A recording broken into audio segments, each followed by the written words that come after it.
Welcome back to the deep dive. So, if you're feeling this sudden urge to talk things out, to clear the air, or maybe even just reorganize your entire life's inventory, you are definitely not alone. We are sitting right in the magnetic field of the full moon in Gemini. And this energy, it's all about communication, duality. Now, the stack of sources you gave us for this dive, they are exceptional. I mean, they feel less like abstract guidance and more like a detailed step-by-step resolution plan, one that's designed to, really maximize this moment. That's the perfect way to put it, because these sources, they include a really detailed analytical report we're calling the TarotScope, and then this corresponding metaphorical narrative, the StoryScope, Yeah. and they were just laser focused on resolution. Okay, so what's our mission today? What are we trying to pull out of this? Our mission is to distill their guidance, to understand exactly how to unravel the threads of past stories, achieve this profound clarity, and this is the crucial part, grasp the monumental significance of this specific December timeframe, because it fits within a much, much larger karmic cycle. We're talking nearly 3 years. Wow, so high-stakes resolution then. The initial direction feels instantly actionable. It's not passive reflection, it's about speaking. It's all about the speaking. The core actions from the TarotScope are communicate, express, inquire, and redefine significance. And it all seems to boil down to one central, almost piercing question, the one this moon is asking us right now. What truth am I ready to say out loud? That truth is the catalyst. It really is. It's the key that unlocks this entire process laid out in the sources. We aren't looking for subtle shifts here. We are looking for a declaration, a moment where you state something that's been postponed or unspoken. You're clearing the ledger for the coming year. Okay, that brings us squarely into our first segment, the call for resolution and clarity. This material feels so practical. It's urging us toward a specific kind of year-end organization, and not like cleaning the attic, but clearing out the emotional and mental inventory. Precisely. The sources give 3 distinct areas for immediate attention, before the year closes. You have to sort the mental clutter to define what specifically needs to end, what needs to be said aloud, and what needs to be prioritized for the first quarter. This is all about organizing the actual ideas and goals that you want to carry into January, rather than dragging all this unfinished business along with you. Let's get a bit more concrete here. When we say what needs to be said out loud or what needs to end, what are we really talking about? Is this just, vague intention setting? No, not at all. It's about concrete, specific threads that have remained untangled. For example, it could be finally expressing disappointment to a relative about something from the past that still impacts your relationship now. Or maybe deciding and saying out loud that a long-held career goal, one you maybe inherited or accepted out of obligation, is just not authentic to who you are today. It's about clearing the debris. So the real authentic ideas can finally get to the starting line in January. That makes the process sound, well, a little confrontational. And if the goal is clarity, the source material says that this clarity comes through contrast. That's right. We are encouraged to move beyond outdated stories. And the clarity is achieved by holding that old narrative up against your new reality. That contrast, seeing the person you were against the person you are, that's the mechanism for insight. It aligns your inner compass with what is genuine in this present moment. Okay, wait. Contrast sounds a lot like conflict, especially for a Gemini full moon, which is already kind of prone to duality and analysis. So how do we get clarity through this contrast without just creating more mental friction, without overthinking it to death? That's a crucial distinction to make. We are not being asked to analyze the contrast until we're paralyzed. We're being asked to observe it. The guidance suggests moving past that inner debate, which is really the default for Gemini energy, and instead relying on release. Release how? Because just observing a conflict and letting it go sounds like a lot of heavy emotional lifting that, let's be honest, most people just postpone. Well, the suggested method starts with freeing the mind, maybe through some preparatory reflection or meditation. But the final transformative step is pretty radical. We are told to surrender to the flow rather than engaging in trying to control the outcome. It means, okay, I've done my due diligence, I've spoken my truth, now I release the need to orchestrate the results.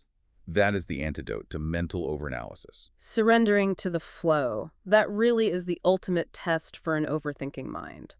It implies that the movement forward will happen naturally once the blockage, the unspoken truth, is removed. Exactly. The movement and the resolution are inherent to the energetic timing of this moment. And speaking of timing, let's transition into our second segment, because this is where the temporal connections move from personal to, well, cosmic, Yeah. This isn't just a good month for resolutions. It's a specific point on a massive timeline. Right. This is where it gets really interesting. We're at a high leverage moment. What's so fascinating here is the astronomical structure. This full moon in Gemini, it's an eclipse midpoint. It arrives exactly 3 months after a crucial total lunar eclipse and exactly 3 months before the next one. So we are literally standing at the halfway marker of a 6-month energetic cycle dictated by these huge celestial events. But why do eclipses carry so much weight? Why do the sources call this a time of karmic resolution? Well, eclipses always happen near the lunar nodes. Those are the points associated with destiny, with collective purpose. They act like cosmic gatekeepers. They focus our attention on what must be completed or released. That's the south node energy, and what new path has to be embraced, which is the north node. So when we hit the midpoint of this 6-month cycle, the themes that were ignited back in the September eclipse, themes of communication, belief systems, learning, they reach their peak illumination. They demand resolution.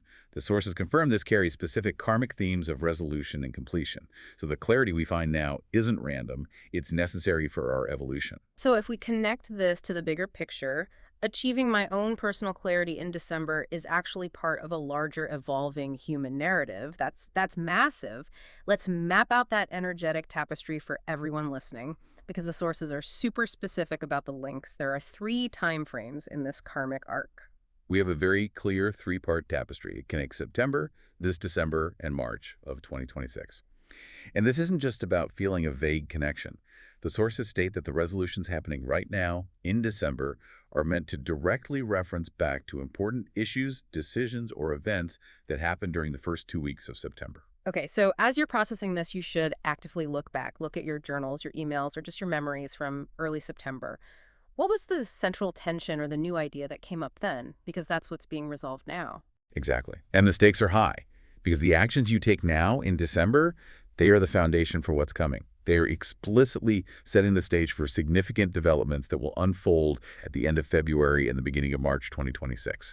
This moment, right now, is a hinge. It's linking the unresolved past to the future outcome. It's a temporal bridge. So what you choose to carry forward versus what you choose to dissolve dictates the path you step onto next year. And it's specifically setting up the landscape for early 2026. This really requires action, not waiting. It demands courageous action. If you don't unravel these threads now, they just become tighter knots later on. Which brings us perfectly into our third segment, the story of unraveling threads. The sources give us this narrative of Ari in the StoryScope, which is, I think, a brilliant way to illuminate these abstract steps and just make them concrete. Ari's story just personifies the weight of all these unresolved issues. Ari standing on a hill under this bright full moon carrying a woven satchel. And what's inside? Scraps of parchment. They represent old stories, postponed decisions, unspoken words. I mean, the satchel is the weight of life that no longer fits. And the narrative makes a powerful point here. The threads of those stories had begun to untangle of their own accord, whispering insistently for resolution. The energy of the moment is already doing half the work for you. The atmosphere is just ripe for the shift. So Ari then performs the precise action from the TarotScope. Communicate, express, redefine. Ari takes the satchel and asks that central question. What truth am I ready to say out loud? And the ritual that follows is so sensory. Ari lists the parchments and we understand their burden. These were obligations accepted out of fear or paths chosen just to please other people. The weight of inauthenticity. The moon's light draws out the faded ink and it causes the words to shimmer as if they were written anew, ready to be recognized and released. This is the moment. This is where the spoken word becomes transformative, where intention becomes action. Ari speaks each truth aloud, and the narrative uses this powerful language.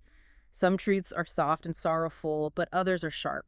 They ring through the night like metal striking stone. It's the sound of breakage, like a chain is finally being severed. And what's the consequence? What happens when that final truth is spoken? The consequence is, well, it's powerful.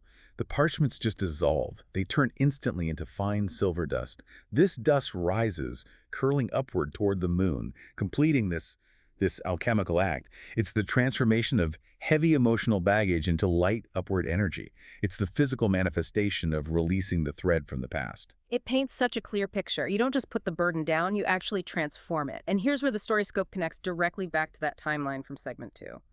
The text describes Ari sensing the 3 unseen moments. September behind them, December at their feet, and March faintly ahead forming a circle. Right, and that circle acts as the bridge between what had been and what would be. Mm-hmm. It confirms that this resolution isn't isolated. It's an essential link in this ongoing chain of karmic evolution.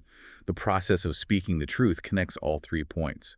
It creates alignment. And the final alignment is achieved in stillness, after the storm of truth-telling. Ari closes their eyes and confirms the final step, echoing that core guidance. Not to control, not to overthink, but to surrender to the flow. That's the moment the mind stops fighting the process and just trusts the natural movement of the energy. And that's surrender. That's the mechanism that allows the newly cleared path forward to appear. Mm. The sources really make a compelling case that true organization and alignment for the new year isn't achieved through forced planning, but through courageous and comprehensive release. So if we summarize the result of this whole process, the shift is just. It's undeniable. Ari, and by extension you, the listener, you experience this feeling of being radically lighter. The truth is spoken, the threads are untangled, and the path into January starts to gleam faintly before you, no longer shadowed by past commitments. It's the ultimate freedom. You trade the weight of dragging the past into the future for the lightness of launching toward the future unburdened. And the final, profound thought the narrative leaves us with is this. As Ari experienced that shift, a quiet space opened up inside where new ideas shimmered, waiting for the coming year.